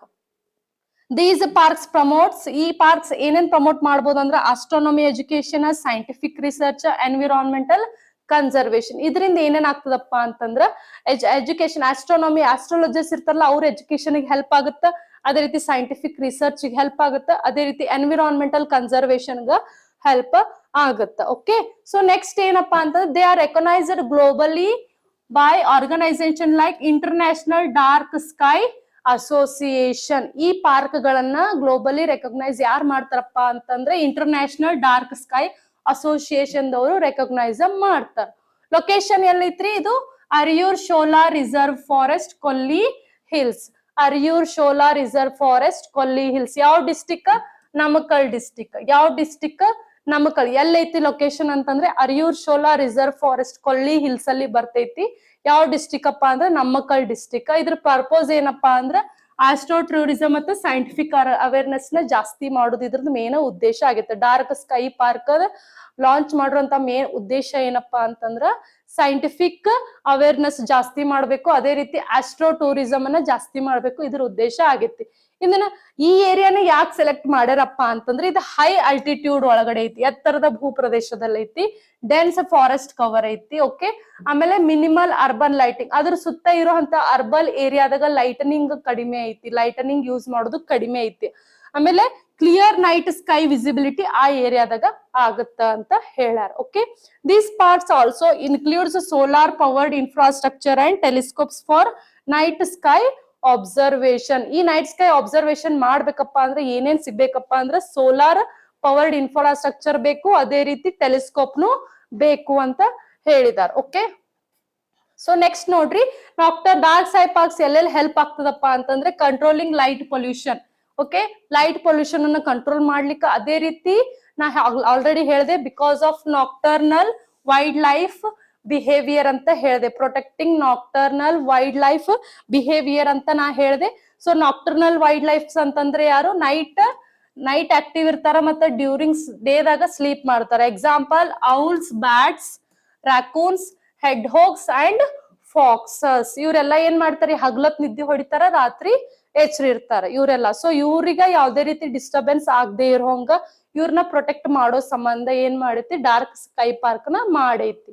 Okay, conserving natural ecosystems, natural ecosystems ನ ಕನ್ಸರ್ವ್ ಮಾಡೋದ್ರಿಂದ, ಆಮೇಲೆ ಸಸ್ಟೈನಬಲ್ ಟೂರಿಸಂ ಅನ್ನ ಸಪೋರ್ಟ್ ಮಾಡೋದಕ್ಕೋಸ್ಕರ ಇವುಗಳನ್ನ ಮಾಡೈತಿ. ಸೊ ಲೈಟ್ ಪೊಲ್ಯೂಷನ್ ಏನೇನ್ ಎಫೆಕ್ಟ್ ಮಾಡ್ತದ, ಲೈಟ್ ಪೊಲ್ಯೂಷನ್ ಆಗೋದ್ರಿಂದ ಏನೇನ್ ಆಗುತ್ತಪ್ಪ ಅಂದ್ರ ಮೈಗ್ರೇಷನ್ ಆಫ್ ಬರ್ಡ್ಸ್ ಮೈಗ್ರೇಷನ್ ಆಗ್ಲಿಕ್ಕ, ಬರ್ಡ್ಸ್ ಅಂದ್ರ ಒಂದ್ ಪ್ಲೇಸ್ ದಿಂದ ಇನ್ನೊಂದು ಪ್ಲೇಸಿಗೆ ಬರ್ಡ್ಸ್ ಮೂವ್ ಆಗ್ತಿರ್ಬೇಕಾದ್ರ ಈ ಕರೆಂಟ್ ವೈರ್ ದಿಂದ ಏನಾಗುತ್ತ, ಹೆವಿ ಲೈಟ್ ಅಲ್ಲಿ ಏನಾಗುತ್ತೆ, ಹೆವಿ ವೋಲ್ಟೇಜ್ ಲೈಟ್ ವೈರ್ಸ್ ಇರೋದ್ರಿಂದ ಅವಕ್ಕೆ ಬಡ್ಕೊಂಡ್ ಏನ್ ಮಾಡ್ತಾವ, ಪಕ್ಷಿಗಳು ನಾಶ ಆಗಿ ಹೋಗ್ತಾವ್. ಅದೇ ರೀತಿ reproductive cycles of insects cycles, ಈ ಪೊಲ್ಯೂಷನ್ ಇಂದ, ಈ ರೇಡಿಯೇಷನ್ ಇಂದ ಅವ್ರ ರೀಪ್ರೊಡಕ್ಟಿವ್ ಸೈಕಲ್ ಗೆ ಇನ್ಸೆಕ್ಟ್ಸ್ ಹೆಲ್ಪ್ ಎಫೆಕ್ಟ್ ಆಗ್ಲಿಕ್ಕತ್ತದ. ಹ್ಯೂಮನ್ ಸರ್ಕಾಡಿಯನ್ ಈ ಹೆವಿ ಲೈಟ್ ಪೊಲ್ಯೂಷನ್ ಆಗೋದ್ರಿಂದ ಏನಾಗತ್ತ ಹಾರ್ಟ್ ಡಿಸೀಸಸ್ ಜಾಸ್ತಿ ಬರಾಕತ್ತಾವು ಅಂತ ನಾವು, ರೇಡಿಯೇಷನ್ಸ್ ಜಾಸ್ತಿ ಆಗೋದ್ರಿಂದ ಹಾರ್ಟ್ ಡಿಸೀಸ್, ಹ್ಯೂಮನ್ಸ್ ಅಲ್ಲಿ ಹಾರ್ಟ್ ಡಿಸೀಸ್ ಜಾಸ್ತಿ ಬರ್ಲಿಕ್ಕತ್ತಾವು ಅಂತ ಹೇಳ್ತೇವೆ. So India's first dark sky park was established at Pench tiger reserve in Maharashtra ಒಳಗಡೆ ಫಸ್ಟ್ ಡಾರ್ಕ್ ಸ್ಕೈ ಪಾರ್ಕ್ ನ ಎಸ್ಟಾಬ್ಲಿಷ್ ಮಾಡಿದ್ವಿ. ಆಮೇಲೆ ಏನಾಯ್ತು, ಲಡಾಖ್ ಒಳಗಡೆ ಡೆವಲಪ್ ಮಾಡಿದ್ವಿ, ಮೇಜರ್ ಡಾರ್ಕ್ ಸ್ಕೈ ರಿಸರ್ವ್ ಅನ್ನೋದನ್ನ ನಾವು ಡೆವಲಪ್ ಮಾಡಿದ್ವಿ, ಇನ್ನ ಡೆವಲಪ್ ಆಗ್ಲಿಕ್ಕತ್ತೈತಿ. But India is promoting astro tourism as a part of sustainable tourism policy ಅಂತ ಹೇಳಿಕತ್ತ. ಸಸ್ಟೈನಬಲ್ ಟೂರಿಸಂ ಪಾಲಿಸಿ ಒಳಗಡೆ ನಮ್ದು ಇಂಡಿಯಾ ಆಸ್ಟ್ರೋನಮಿ ಡೆವಲಪ್ ಮಾಡ್ಲಿಕ್ಕ ಹೆಲ್ಪ್ ಮಾಡ್ಲಿಕ್ಕತ್ತದ.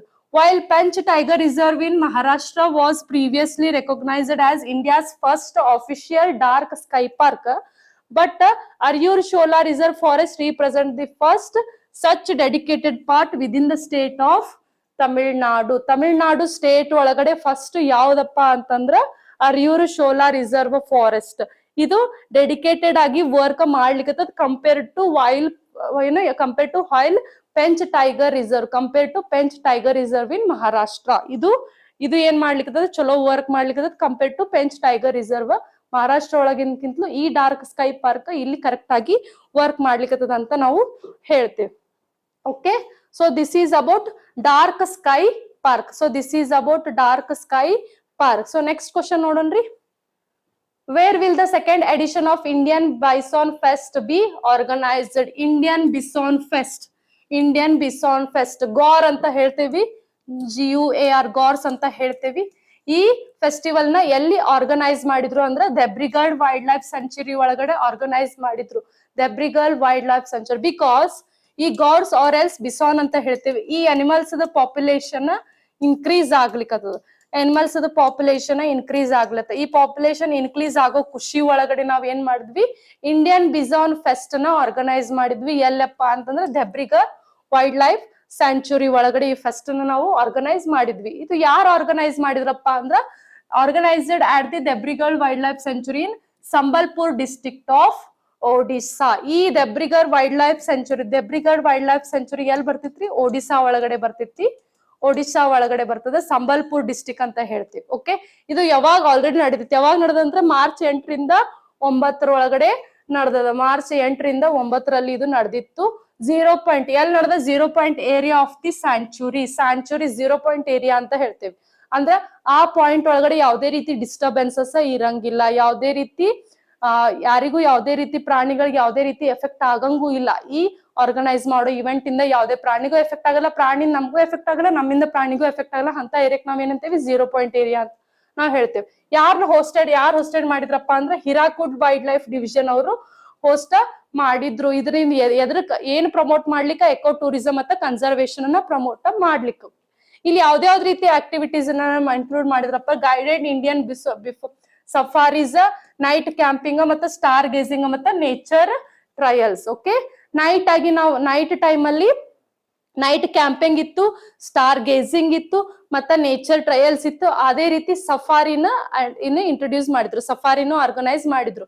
ಅಂದ್ರೆ ನಾವು ಬಿಸನನ್ನ ನಾವು ಜೀಪ್ ಅಲ್ಲಿ ಕುತ್ಕೊಂಡು ಪಾರ್ಕ್ ಅನ್ನ ಸುತ್ತಾಡ್ಕೊಂತ ನಾವ್ ಯಾರನ್ನ ನೋಡ್ಬೋದು, ಈ ಬಿಸನ್ ಅನ್ನ ನೋಡ್ಬೋದು. ಇಂಡಿಯನ್ ಬಿಸನ್ ಅವ್ರ ಗೋರ್ ಅಂತ ಕರಿತೀವಿ, ಆ ಎನಿಮಲ್ ಅನ್ನ ನಾವು ನೋಡ್ಬೋದು. ಇನ್ ಅದೇ ಹೇಳಿದ್ನೆಲ್ಲ ಆಬ್ಜೆಕ್ಟ್, ಇದ್ರ ಮುಖ್ಯ ಉದ್ದೇಶ ಏನಿತ್ತು, to celebrate the rising population of Indian bison population ಜಾಸ್ತಿ ಆಗ್ಲಿಕ್ಕೆ ಅದನ್ನ ಸೆಲೆಬ್ರೇಟ್ ಮಾಡೋ ಸಂಬಂಧ ನಾವ್ ಇದನ್ನ ಹಬ್ಬ ಆಚರಿಸ್ಕೊಂಡು. ಎಷ್ಟ್ ಅದಾವ್ರಿ ಟೋಟಲ್ ಇಂಡಿಯಾದೊಳಗಡೆ 848 ಅದಾವ್ ಬಿಸನ್ಸ್. ಎಷ್ಟ್ ಅದಾವು? 848. ಈ ಪಾಯಿಂಟ್ ನಿಮ್ಗೆ ಎಕ್ಸಾಮಿಗ ಇಂಪಾರ್ಟೆಂಟ್ ಆಗುತ್ತೆ. ಟೋಟಲ್ ಎಷ್ಟು ಬಿಸನ್ಸ್ ಅದಾವು? 848 ಬಿಸನ್ಸ್ ನ ಅದಾವು. Okay, so it is focused on the conservation of the species locally known as gayal ಅಂತ ಕರಿತೇವೆ. ಒಡಿಶಾ ಒಳಗಡೆ ಇದನ್ನ ಗಯಾಳ ಅಂತ ಕರಿತೇವೆ. ಈ ಬಿಸಾನನ್ನ ಒಡಿಶಾ ಒಳಗಡೆ ಏನ್ ಕರಿತೇವೆ ನಾವು? ಗಯಾಳ ಅಂತ ಕರಿತೇವೆ. ಓಕೆ, ಸೈಂಟಿಫಿಕ್ ನೇಮ್ ಏನ್ರಿ ಅದ್ರದ್ದು? Bos gaurus. ಇದ್ರ ಸೈಂಟಿಫಿಕ್ ನೇಮ್ ಏನು? ಬಿಸಾನ್ದು Bos gaurus. Largest wild bovine species in the world. Largest species ಯಾವ್ದಪ್ಪ ಅಂತಂದ್ರ ಈ ಬಿಸನ್ ಬಗ್ಗೆ ಸೈಂಟಿಫಿಕ್ ನೇಮ್ ನಿಮ್ಗೆ ಎಕ್ಸಾಮಿಗ ಯೂಸ್ ಆಗುತ್ತೆ. ಇವ್ ಎಲ್ಲೆಲ್ಲಿ ಸಿಗ್ತಾವ ಅಂತಂದ್ರೆ ಸೆಂಟ್ರಲ್ ಇಂಡಿಯಾ ಒಳಗಡೆ ಸಿಗ್ತದ, ವೆಸ್ಟರ್ನ್ ಘಾಟ್ಸ್ ಒಳಗಡೆ ಸಿಗ್ತದ, ನಾರ್ತ್ ಈಸ್ಟ್ ಇಂಡಿಯಾ ಒಳಗಡೆ ಇವು ಜಾಸ್ತಿ ನಾವು ಕಾಣ್ತೇವೆ. ಬಿಸನ್ ಅನ್ನೋ ಜಾಸ್ತಿ ಎಲ್ಲಿ ಕಾಣ್ತೀವಿ? ಸೆಂಟ್ರಲ್ ಇಂಡಿಯಾ, ವೆಸ್ಟರ್ನ್ ಘಾಟ್ಸ್ ಮತ್ತೆ ನಾರ್ತ್ ಈಸ್ಟ್ ಇಂಡಿಯಾ ಒಳಗಡೆ ನಾವ್ ಏನ್ ಮಾಡ್ತೇವೆ? ಜಾಸ್ತಿ ಕಾಣ್ತೇವಿ. ಸೊ ಇದ್ರ ಸ್ಟೇಟಸ್ ಏನೈತಪ್ಪ ಅಂತಂದ್ರ ವಲ್ನರೇಬಲ್ ಸ್ಟೇಟಸ್ ನಾಗ ಐತಿ. ಅಳಿವಿನಂಚಿನಲ್ಲಿ ಇದು ಐತಿ ಅಂತ ನಾವ್ ಹೇಳ್ತೇವಿ. ಓಕೆ, ಇದನ್ನ ಯಾರು ಈ ಸ್ಟೇಟಸ್ ಅನ್ನ ಯಾರು ಕೊಡ್ತಾರೆ? IUCN ದವರು ಕೊಡ್ತಾರೆ. International union for conservation of nature ಇವ್ರು ಕೊಡ್ತಾರ. ಸ್ಪೀಸೀಸ್ ವಲ್ನರೇಬಲ್ ಅದಾವೋ, ಎಕ್ಸ್ಟಿಂಕ್ಟ್ ಅದಾವೋ, ಎಂಡೇಂಜರ್ಡ್ ಅದಾವೋ ಅಂತ ಯಾರು ಕೊಡ್ತಾರ? IUCN ದವರು ಕೊಡ್ತಾರ. ಸೊ ಇವ್ ಯಾ ಅಡಿಯಲ್ಲಿ ಬರ್ತದಪ್ಪ ಅಂತಂದ್ರೆ schedule 1 of the wild life protection act ಅಡಿಯಲ್ಲಿ ಬರ್ತದ. 1972ರಲ್ಲಿ highest level of protection act ನ ಸ್ಥಾಪನೆ ಮಾಡಿದ್ರು. ಸೊ 1972 ಒಳಗಡೆ ಪ್ರಾಜೆಕ್ಟ್ ಟೈಗರು ಬಂತು, ಪ್ರಾಜೆಕ್ಟ್ ಎಲಿಫೆಂಟ್ ಬಂತು. ಸೊ ಎಲ್ಲಾ ಪ್ರಾಜೆಕ್ಟ್ಸ್ ಸ್ಟಾರ್ಟ್ ಆದವು, ಅವಾಗೆ ಸ್ಟಾರ್ಟ್ ಆದವು 1972 ಒಳಗಡೆ. ಬಿಕಾಸ್ ಆ ಟೈಮ್ ಅಲ್ಲಿ ಹೈಯೆಸ್ಟ್ ಲೆವೆಲ್ ಆಫ್ ಪ್ರೊಟೆಕ್ಷನ್ ಎಲ್ಲಾ ಸ್ಪೀಸೀಸ್ಗೂ ಸ್ಟಾರ್ಟ್ ಆಯ್ತು. ಓಕೆ, ಖಾನಾ ನ್ಯಾಷನಲ್ ಪಾರ್ಕ್ ನೋಡ್ರಿ, ಖಾನಾ ನ್ಯಾಷನಲ್ ಪಾರ್ಕ್ ನಾವು ಜಾಸ್ತಿ ಏನ್ ನೋಡ್ತೇವಿ? ಬರ್ಸಿಂಗ ಕನ್ಸರ್ವೇಶನ್, ಬರ್ಸಿಂಗ ಅನ್ನೋ ಎನಿಮಲ್ ನಾವು ಜಾಸ್ತಿ ನೋಡ್ತೇವಿ. ಅದೇ ಬಂಡೀಪುರ್ ನ್ಯಾಷನಲ್ ಪಾರ್ಕ್ ಒಳಗಡೆ ಏನ್ ನೋಡ್ತೇವಿ ನಾವು? ಜಾಸ್ತಿ ಟೈಗರ್ಸ್ ಮತ್ತೆ ಎಲಿಫೆಂಟ್ಸ್ ಅನ್ನ ಜಾಸ್ತಿ ನಾವು ಕಾಣ್ತೇವಿ. ಸಿಮ್ಲಿಪಲ್ ನ್ಯಾಷನಲ್ ಪಾರ್ಕ್ ಒಳಗಡೆ ಟೈಗರ್ ರಿಸರ್ವ್ಸ್ ಐತಿ, ಮತ್ತೆ ಬಯೋಸ್ಫಿಯರ್ ರಿಸರ್ವ್ಸ್ ಅನ್ನು ನಾವ್ ಏನ್ ಮಾಡ್ತೇವಿ? ಕಾಣ್ತೇವಿ. So this is about bison animal. Okay, ಯಾಕೆ ಈ ಫೆಸ್ಟಿವಲ್ ನ ಆರ್ಗನೈಸ್ ಮಾಡಿದ್ರಪ್ಪ ಅಂತಂದ್ರ ಬಿಕಾಸ್ ಬಿಸನ್ ಗಾರ್ ಅಂತ ಹೇಳ್ತೇವೆ. ಇಂಡಿಯನ್ ಗಾರ್ ಒಡಿಶಾ ಒಳಗ ಗಯಾಲ ಅಂತ ಕರಿತೀವಿ. ಇವ್ರ ಪಾಪ್ಯುಲೇಷನ್ ಜಾಸ್ತಿ ಆಗ್ಲಿಕ್ಕೆ ಎಷ್ಟೈತಿ? ಪಾಪ್ಯುಲೇಷನ್ 889 ಐತಿ. ಆಸ್ ಆಫ್ ಜನವರಿ 2026 ಪ್ರಕಾರ. ಓಕೆ, ಟೋಟಲ್ ಪಾಪ್ಯುಲೇಷನ್ ಎಷ್ಟೈತಿ? 889. ಸೊ ಇದ್ರ ಜೊತೆ ನೀವು ಏನ್ ಮಾಡ್ರಿ? Tiger 5 big cats, 7 big cats. ಅದ್ರಲ್ಲಿ ನಮ್ ಇಂಡಿಯಾದಾಗ 5 ಬಿಗ್ ಕ್ಯಾಟ್ಸ್ ಇಂಪಾರ್ಟೆಂಟ್. ಸೊ ಇವ್ರದ ಪಾಪ್ಯುಲೇಷನ್ ಎಷ್ಟೈತಿ? ಯಾವ ಸ್ಟೇಟ್ ನಾಗ ಹೈಯೆಸ್ಟ್ ಐತಿ? ಕರ್ನಾಟಕ ಎಷ್ಟನೇ ಪೊಸಿಷನ್ ದಾಗ ಐತಿ? ಅದೇ ರೀತಿ ಎಲಿಫೆಂಟ್, ರೈನೋಸರಸ್ ಇವ್ರ ಬಗ್ಗೆನೂ ನೀವು ಸ್ವಲ್ಪ ವರ್ಕ್ ಮಾಡ್ರಿ. ಇದ್ರ ಕನೆಕ್ಟ್ ಮಾಡ್ಕೊಂಡು ಇವ್ರ ಬಗ್ಗೆನೂ ನೀವು ಸ್ವಲ್ಪ 5 ಬಿಗ್ ಕ್ಯಾಟ್ಸ್ ಯಾವ್ಯಾವ ಹೇಳಿದೆ ನಾನು ನಿಮ್ಗ? Lion, tiger, cheetah, leopard, snow leopard. Okay, ಇವಿಷ್ಟು ನಮ್ ಇಂಡಿಯಾದಾಗ ಕಾಣಿಸ್ತಾವ. ಸೊ ನಮ್ ಇಂಡಿಯಾದಾಗ ಕಾಣದೇ ಇರೋದು ಇನ್ನ 2 ಯಾವಪ್ಪ ಅಂತಂದ್ರೆ ಜಾಗ್ವಾರ ಮತ್ತೆ ಪೂಮಾ. ಓಕೆ, ಸೊ ನಮ್ ಇಂಡಿಯಾ ಒಳಗ್ ಟೈಗರ್, ಚೀತಾ ಇವೆಲ್ಲ ಯಾವ ಏರಿಯಾದಾಗ ಜಾಸ್ತಿ ಕಾಣ್ತಾವು? ಚೀತಾ ಬಗ್ಗೆ ಆಲ್ರೆಡಿ ನಾನು ನಿಮಗೆ ಹೇಳಿದೆ. ಚೀತಾ ಪಾಪ್ಯುಲೇಷನ್ ಇಂಪ್ರೂವ್ ಆಗೈತಿ, 50 ಇದ್ದಿದ್ದು 53 ಆಗೈತಿ. Okay, last current affairs class ಅಲ್ಲೇ ಹೇಳಿದೆ. ಬಿಕಾಸ್ ಯಾವ್ದು ಗ್ಯಾಮಿನಿಯನೋ ಚೀತಾ 3 ಮರಿಗಳನ್ನ ಕೊಟ್ಟೈತಿ. 3